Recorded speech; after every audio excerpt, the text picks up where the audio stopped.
Praise the Lord. இன்றைய தியானம் மத்தேயு 22:35 முதல் 40 வரை. அவர்களில் நியாயசாஸ்திரி ஒருவன் அவரை சோதிக்கும்படி, போதகரே, நியாயப்பிரமாணத்திலே எந்த கற்பனை பிரதானமானது என்று கேட்டான். இயேசு அவனை நோக்கி, உன் தேவனாகிய கர்த்தரிடத்தில் உன் முழு இருதயத்தோடும் உன் முழு ஆத்துமாவோடும் உன் முழு மனதோடும் அன்பு கூறுவாயாக. இது முதலாம் கற்பனை.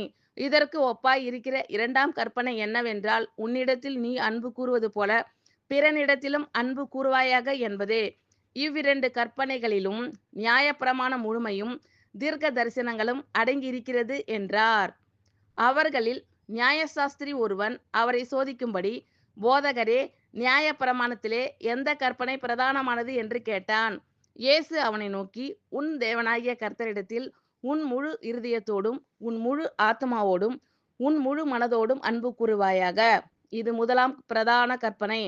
இதற்கு ஒப்பாய் இருக்கிற இரண்டாம் கற்பனை என்னவென்றால், உன்னிடத்தில் நீ அன்பு கூறுவது போல பிறனிடத்திலும் அன்பு கூறுவாயாக என்பதே. இவ்விரண்டு கற்பனைகளிலும் நியாயப்பிரமாண முழுமையும் தீர்க்க தரிசனங்களும் அடங்கி இருக்கிறது என்றார். ஆமென். Thank you Lord. கர்த்தர் உங்கள் அனைவரையும் ஆசீர்வதிப்பாராக. God bless you all.